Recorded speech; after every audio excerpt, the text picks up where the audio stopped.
eu sou Valéria, catequista da terceira etapa da paróquia Santa Maria Mãe de Misericórdia, e hoje eu vim dar continuidade à nossa catequese do mês de setembro, que é o mês da Bíblia, e eu vou falar com vocês um pouco sobre o Novo Testamento, né? Vamos entender o que é o Novo Testamento. Bom, é uma coleção de textos, nele existem 27 livros ali dentro. Tá?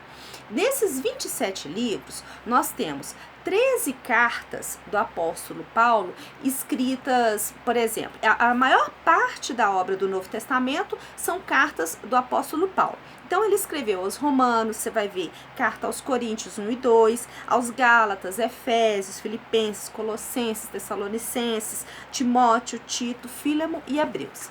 Depois, nós temos os evangelhos de Mateus, Marcos, Lucas e João, que são as narrativas da vida de Jesus. Ou seja, tudo o que aconteceu com Jesus após o seu nascimento, os ensinos que ele deixou, a sua morte e a sua ressurreição. Tá? Então, esses 4 evangelhos narram a vida de Jesus.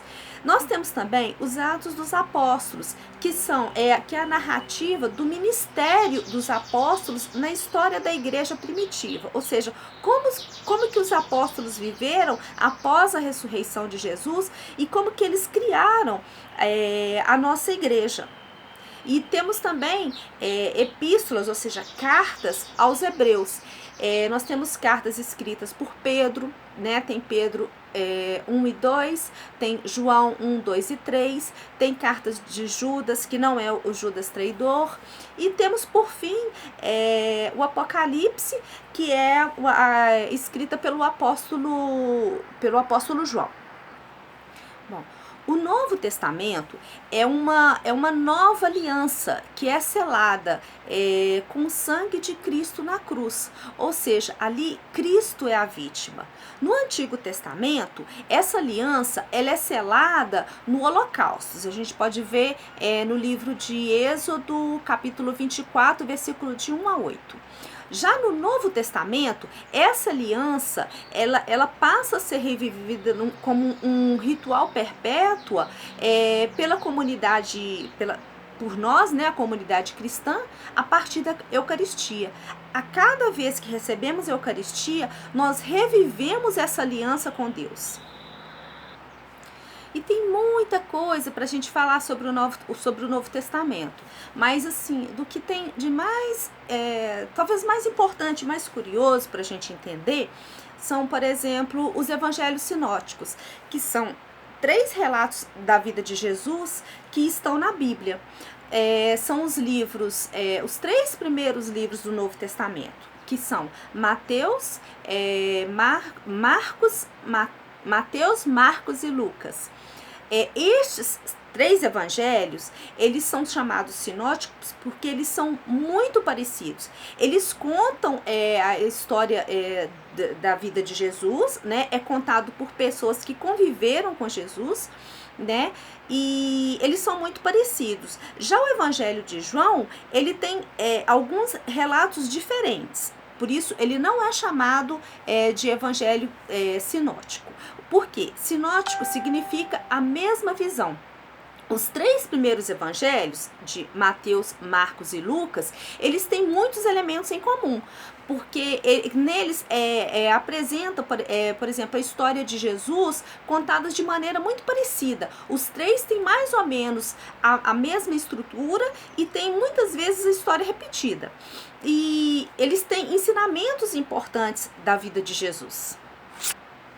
Bom, então muitas vezes os evangelhos sinóticos, eles contam, eles têm ensinamentos, eles mostram assim, coisas que Jesus fez durante o seu ministério, como que ele salvou o mundo, e eles contam a mesma história numa perspectiva diferente. Às vezes eles deixam algumas partes de fora, de acordo com o objetivo do texto.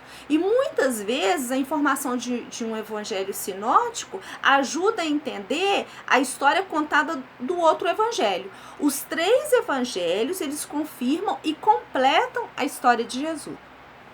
E por que que os evangelhos sinóticos, eles são muito parecidos? Porque eles foram baseados nos testemunhos das mesmas pessoas que viveram com Jesus. Por exemplo, Mateus, ele era um dos 12 apóstolos, então ele conviveu com Jesus.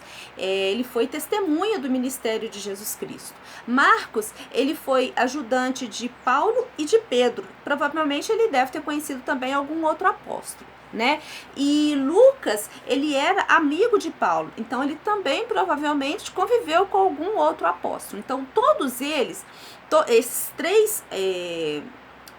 três autores, eles escreveram as histórias que eles ouviram das mesmas pessoas, tá? Eles participaram da história.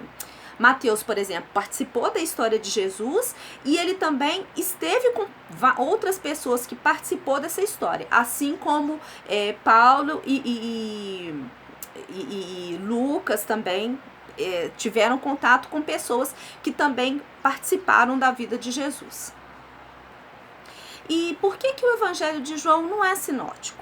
Ele não é sinótico porque ele é bastante diferente dos outros três evangelhos, porque parece que João, ele queria somente preencher as lacunas, contando as histórias importantes que tinham ficado de fora dos outros evangelhos, tá? E o foco principal no Evangelho de João é a evidência de que Jesus é Deus. Os ensinamentos e os milagres de Jesus apresentados neste evangelho, eles mostram o poder divino de Jesus e a importância de se crer nele, de se crer em nosso Senhor Jesus Cristo, tá?